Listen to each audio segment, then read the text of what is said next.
नमस्कार साथियों। Doctor Rajendra Prasad private ITI महारुदुमकर class में आपका स्वागत है। मैं बबलू कुमार बैठ। आज का जो टॉपिक है या आज का जो चर्चा का विषय है वो है स्कैनिंग ऑफ केबल।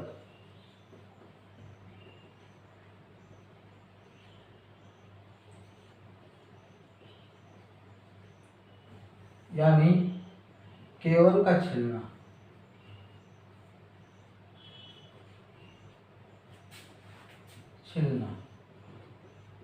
ठीक है, अर्थात हम केबल को कैसे छीलेंगे। जैसे कोई भी एक केबल है, केबल को हम कैसे छीलेंगे। सपोज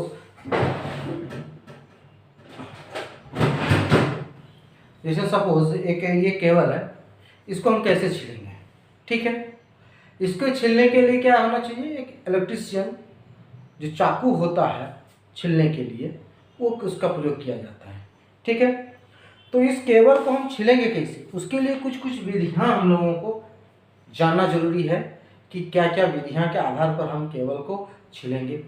तो सबसे पहले हम लोग जो इलेक्ट्रिकल में, जो विद्युत में हम लोग क्या करते हैं, एक कॉपर का तार लेते हैं और एल्यूमिनियम का तार है।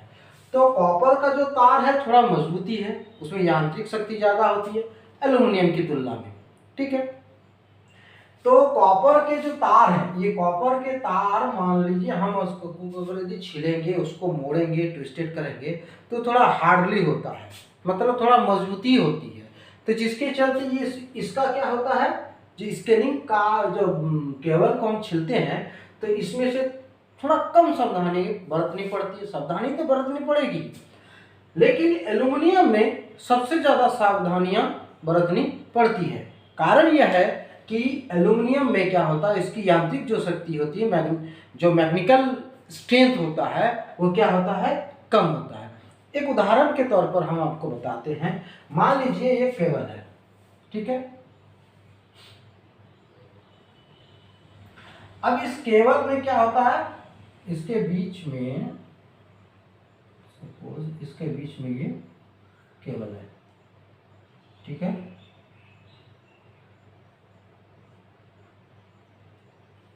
इसके बीच में ये केबल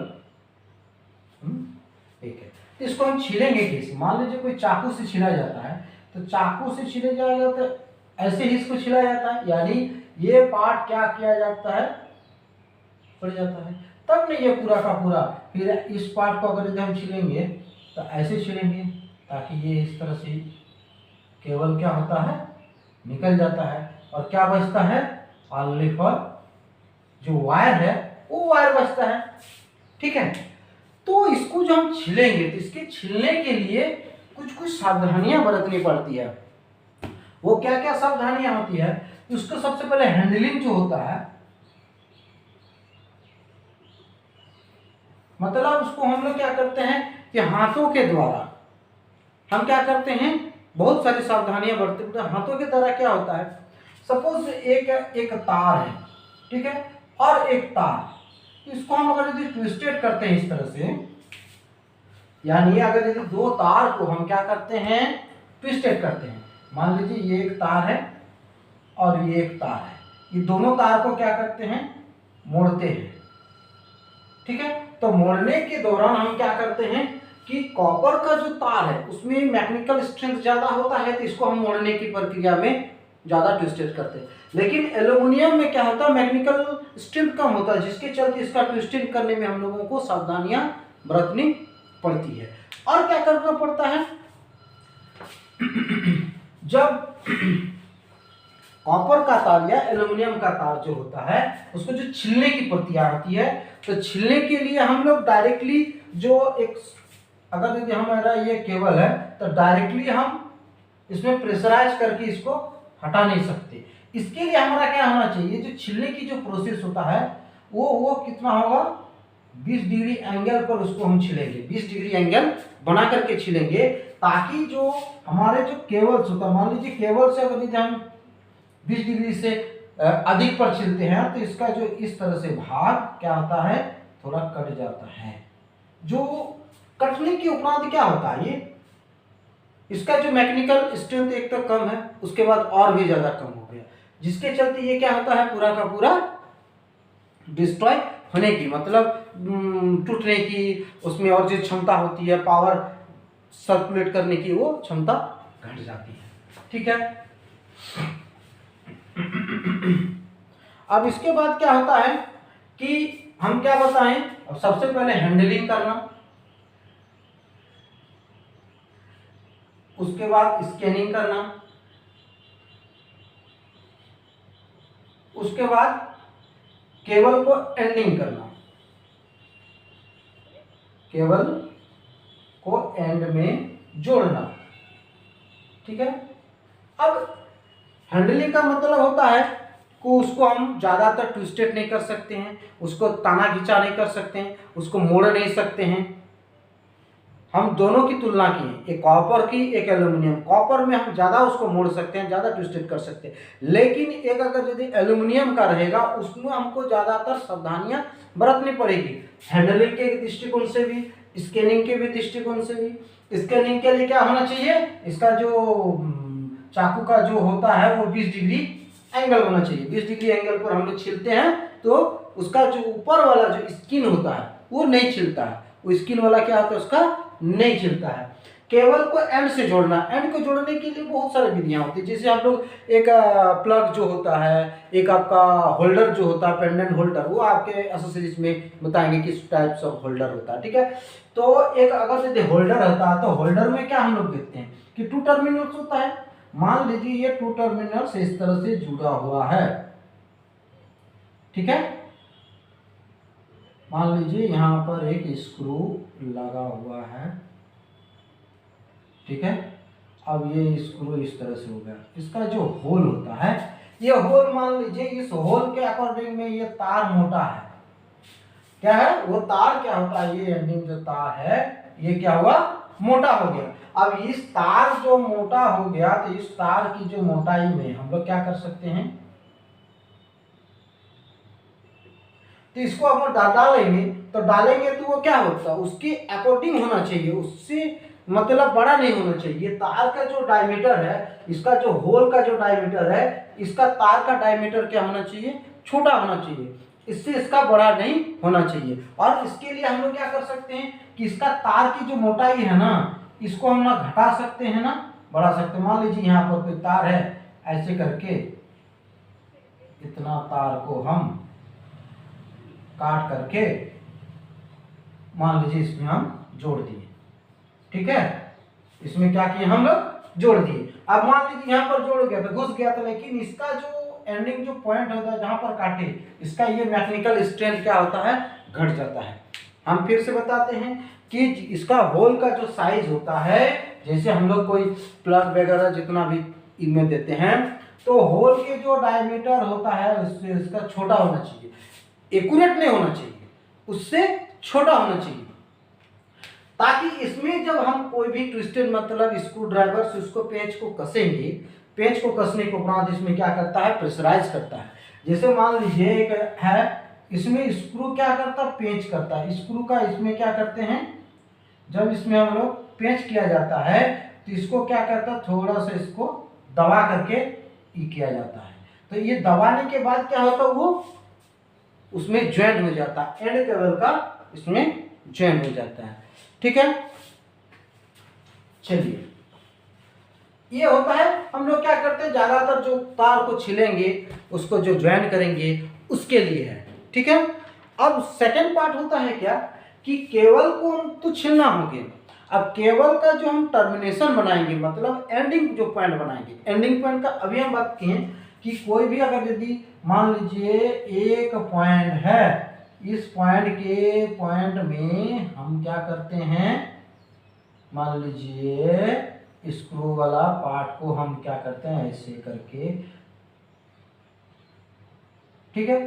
तो इस स्क्रू वाला पार्ट में हम लोग क्या करते हैं कि यहाँ पर जो होल होता है, ठीक है, ये जो होल होता है यह मेरा क्या होता है, एंडिंग पॉइंट होता है, यही एंडिंग पॉइंट होता है। तो इस एंडिंग पॉइंट में कुछ सावधानियां हम लोगों को बरतनी पड़ती है। इस एंडिंग पॉइंट में हम लोग क्या करते हैं, कुछ सावधानियां बरतनी पड़ती है।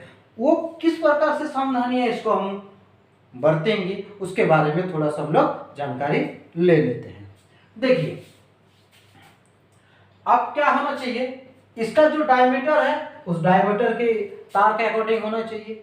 बढ़िया तरीका से तार को छिला होना चाहिए। इसका जो स्क्रू है ये बढ़िया तरह से इसको ढीला संयोजन नहीं होना चाहिए। अगर यदि ये ढीला संयोजन होता है तो इसमें स्पार्किंग होगा, हीट जनरेट होगा, आग लग सकता है। और क्या हो सकता है कि अगर यदि हम केबल को छीलते वक्त मान लीजिए केबल को जितना छीलना है, सपोज ये केबल है, केबल को हम इतना छीलें तो इतना ही अंदर जाएगा ये। इससे ज्यादा अगर यदि हम छील देते हैं तो ये मेरा बाहर रह जाता है, जिसके चलते इसमें क्या आता है, अदर मेटेरियल जो पार्ट होता है उस पार्ट में क्या होता है, जॉइंट हो जाता है, जिसके चलते क्या होता है, फायर अप केस हो सकता है। ठीक है, तो और क्या कर सकते हैं हम केबल के लिए, केबल में हम क्या कर सकते हैं कि अगर यदि मान लीजिए कहीं पर एक केबल है, अब केबल का जो साइज होता है, ठीक है, अब केबल का साइज यहाँ पर अगर यदि 4 mm का केबल लगता है और आप इसको साइज में अगर यदि आप यहाँ पर 4 mm केबल के लिए होगा, इसमें 6 mm का केबल को आप प्रयोग करते हैं तो ये क्या होता है, नहीं घुसता है। और क्या इसका कंडीशन होता है साइज के अकॉर्डिंग।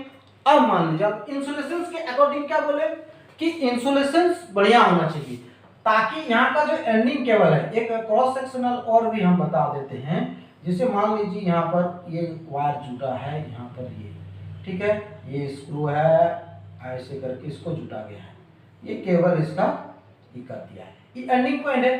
तो ये जो केबल का जो होल होता है, मान लीजिए ये होल होता है, इसके अकॉर्डिंग होना चाहिए, थोड़ा ढीला भी रहेगा तो अच्छा रहेगा, लेकिन ये स्क्रू से उसको टाइट किया जाता है, कसा जाता है। आपका होल का जो डायमीटर है और तार का जो डायमीटर है वो दोनों में सेम नहीं होना चाहिए, ज्यादा नहीं होना चाहिए, कम होना चाहिए, थोड़ा कम होना चाहिए, ना कि ज्यादा। मान लीजिए होल का इसमें डायमीटर 4 mm है और आप इसमें 0.75 mm का वायर का प्रयोग करते हैं, तो ये क्या होता है, बहुत ढीला होगा, जिसके अकॉर्डिंग क्या होता है, ये एंडिंग पॉइंट क्या होता है, लूज होगा, जिसके चलते फायर एक्सीडेंट वगैरह सब कुछ, इलेक्ट्रिक शॉक, हीट, बहुत तरह की घटनाएं आपका हो सकता है।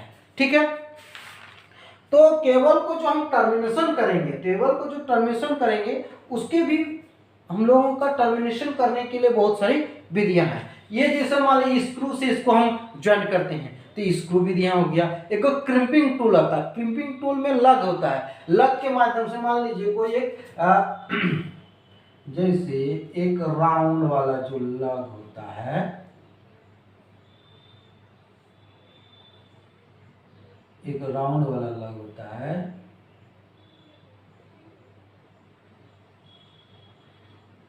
ठीक है, अगर हम इस वायर को करते हैं तो ये दोनों क्या करता है, आपस में इसको क्रिम्पिंग करके इसको टूल्स को ये किया जाता है, ऐसे करके क्रिम्पिंग करके इसको टूल्स को ऐसे किया जाता है ताकि ये वायर को ज्वाइन रहे। ये लग कहते हैं, इसको क्या कहते हैं हम लोग, लग। ये टाइप्स ऑफ लग आप लोगों को एक इमेज के माध्यम से हम लोग प्रोवाइड कर देंगे कि किस प्रकार से लग होता है। रेक्टेंगल लग्स होता है, राउंड लग्स होता है, फिर आपका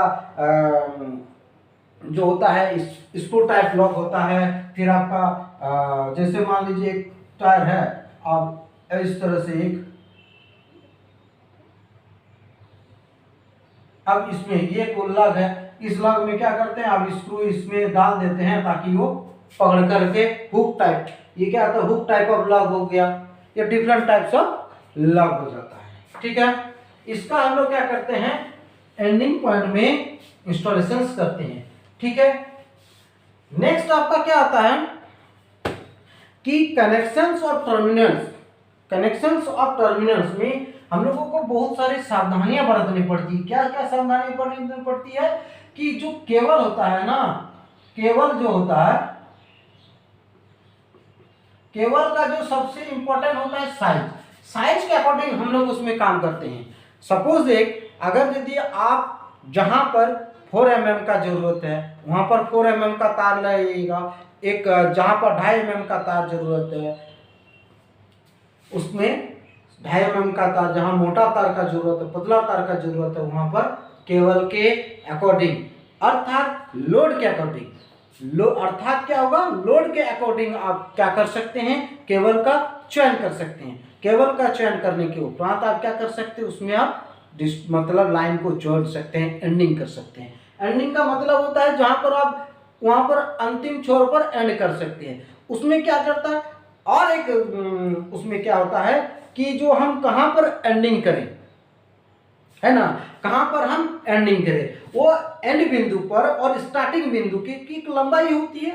अब मान लीजिए सपोज आपका 2 मीटर या 3 मीटर 4 मीटर का, तो जितनी लंबाई तार, क्योंकि हम लोग क्या जानते हैं, लंबाई के अकॉर्डिंग क्या होता है, जो हमारा रेसिस्टेंस होता है वो प्रोपोर्शनल होता है। यानी जितनी अधिक लंबाई उतनी अधिक रेसिस्टेंस, उतनी अधिक प्रतिरोध। जितनी अधिक लंबाई होगी उतनी अधिक प्रतिरोध होगी, और कितना, जितनी अधिक मोटाई होगी उतना कम प्रतिरोध होती। वो इन्वर्सली प्रोपोर्शनल होता है आपका रेसिस्टेंस का, ठीक है, क्रॉस सेक्शनल एरिया।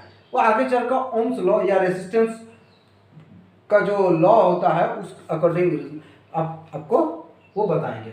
अब आपको हम यहाँ पर जो मेन मुद्दा है वो क्या है, केबल का जो साइज होता है, जहां पर जिस प्रकार का लोड होता है उसके अकॉर्डिंग हम लोग क्या करते हैं, केबल की साइज का क्या लेते हैं। इससे हमारा क्या हो सकता है कि अगर यदि केबल का साइज आपका पतला रहे, केबल की साइज आपका मोटा रहे, अगर यदि पतला रहे ज्यादा लोड तो उसमें रेजिस्टेंस ज्यादा होगा, जिसके उपरांत तार गर्म होगा, और तार गर्म होने के बाद उसका इंसुलेशन क्या होता है, डिस्ट्रॉय होना शुरू कर देता है। इंसुलेशन मतलब आवरण जो होता है, तार के ऊपर जो आवरण रहता है वो धीरे धीरे क्या करता है, उसका इंसुलेशन कैपेसिटी जो होता है वो धीरे धीरे कम हो जाता है। और वो क्या करता है, धीरे धीरे धीरे धीरे धीरे कम होने के बाद अगर यदि दो तार आपस में ट्विस्टेड किया हुआ है तो एक दूसरे को गर्म होने के बाद वो आपस में जुड़ जाने के बाद वो शॉर्ट सर्किट हो सकता है, जिसके चलते आपको आग लग सकता है। बिजली का जो शॉर्ट सर्किट होता है वो ज्यादातर इस केस में होता है, ठीक है। ओवरलोड के चलते, अति उष्मन के चलते, हीटिंग के चलते क्या करता है, दोनों तार का इंसुलेशन डिस्ट्रॉय हो जाता है और शॉर्ट सर्किट हो जाता है, ठीक है। अब ये केबल का साइज हो गया। अब केबल को हम कहीं पर एंडिंग में ज्वाइन करेंगे। दो केबल, तो मान लीजिए यहां पर केबल का स्टार्ट है, केबल का ये एंड है ना। तो स्टार्टिंग पॉइंट में हम लोग क्या कर सकते हैं, इसमें भी हमको क्या करता, प्लग रहता है, ठीक है। और एंडिंग में भी हम लोग अगर यदि कर सकते हैं, प्लग का हम ये कर सकते हैं। प्लग के अकॉर्डिंग में आ जाता है आपका लंग, फिर आपका टर्मिनल पॉइंट, फिर आपका ट्विस्टेड पॉइंट। किसी तार को और भी ज्वाइन कर सकते हैं, मान लीजिए ये तार है, कोई और भी तार होता है, यहाँ पर हम ट्विस्टेड कर दिए, ज्वाइन कर दिए, क्या किए, ज्वाइन कर दिए। तो ये भी एंडिंग स्टार्टिंग, तो ये दोनों के बीच में क्या करता है, एक लेंथ जो लंबाई होता है ना, ये भी क्या करता है, केबल के लोड के अनुसार कम या बढ़ा सकते हैं, साइज के अनुसार इसको कम या बढ़ा सकते हैं। तो इसका जो स्टार्टिंग पॉइंट और एंडिंग पॉइंट में जो लग होगा या प्लग होगा उसका भी हम लोगों को ध्यान में रखना है, ताकि उसमें क्या होना चाहिए, मान लीजिए कि उसमें पावर हमको ज़्यादा चाहिए, उसका जो करंट कैपेसिटी जो होता है वो ज़्यादा होना चाहिए, उसमें हमको जो हीट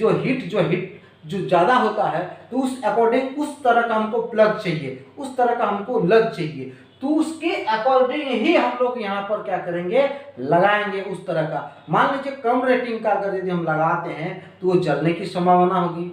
उसका जो मेटल होता है, जो एंडिंग केबल का जो मेटल होता है, उसमें भी क्या होता है, हाई क्वालिटी का होना चाहिए, उसमें अशुद्धियाँ कम होना चाहिए, ताकि इसमें जो हम लोग पावर जो देते हैं, मतलब इसमें जो अगर यदि करंट जो जाएगा, ये यहाँ से करंट जाएगा, मान लीजिए यहाँ पर जो मटेरियल है वो थोड़ा सा रबिश है, रबिश का मतलब होता है खराब मटेरियल है, तो इसका जो कंटिन्यूटी होता है, जो करंट का जो कंटिन्यूटी होता है वो क्या होता है, यहाँ पर थोड़ा सा ब्रेक हो जाएगा, थोड़ा सा इसमें ब्रेक हो जाएगा, और आगे का जो प्रोसेस होता है वो कम करंट कैरिंग कर पाएगा, जिसके चलते यहाँ पर क्या होगा, पूरा का पूरा हीट जनरेट होगा। और हीट जनरेट होने के कारण ये क्या हो सकता है, शॉर्ट सर्किट टूटना आग लगना इस तरह तरह की घटनाएं को दे सकता है।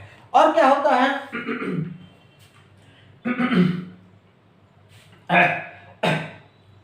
अब क्या बोल सकते हैं कि कोई भी एसेसरीज हो, मान लीजिए कोई भी एक आप एसेसरीज है, मान लीजिए एक पंखा का टर्मिनल है, ठीक है।